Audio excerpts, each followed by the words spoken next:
horrifying story of a shaman's inheritance in the Isan region of Thailand. What could be possessing a family member might not be the goddess they make it out to be. This Thai horror film hit Shudder back in September after a festival run over the summer, where it received such positive reception that it was even selected to be the Thai entry for Best International Feature at the Oscars this year, though it wasn't selected. And it employs a style that was once incredibly popular, but we don't see all that often anymore, and that's the found footage technique. This presents the film as if it's a documentary chronicling the life of a medium in this village, only to see how things get out of hand once we start meeting the rest of the family. I've always had a soft spot for found footage movies. Even if they're not exactly the most original stories out there, I think the more up-close style of the camera work, along with the looser nature of the interactions among the characters, gives each film a nice sense of authenticity that allows us as the audience to be invested a little easier. And then when the horror elements kick in, there's an extra level of intensity that you wouldn't get quite as well as if it was presented in a traditional narrative style, and that's pretty much how I felt about this movie. I wouldn't say this one was so incredible that I'd call it Oscar-worthy, but I found this to be a pretty solid film. In terms of structure to convey all of its horror elements, it's nothing we necessarily haven't seen before, with the once normal family member, the medium's niece named Mink,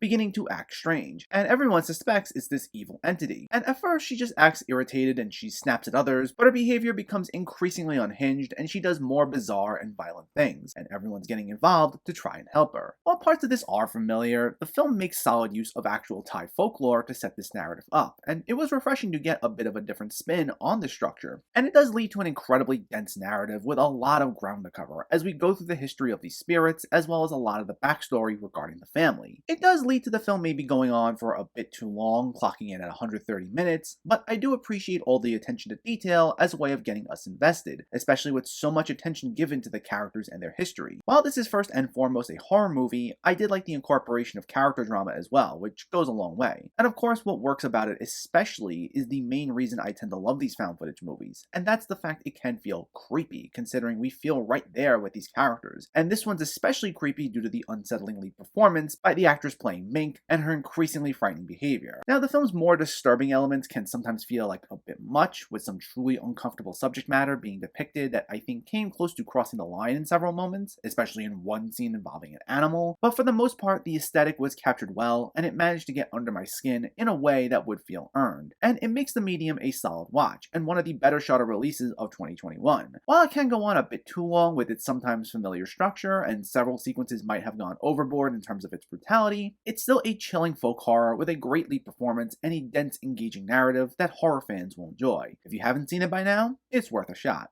The Medium gets a 7.5 out of 10.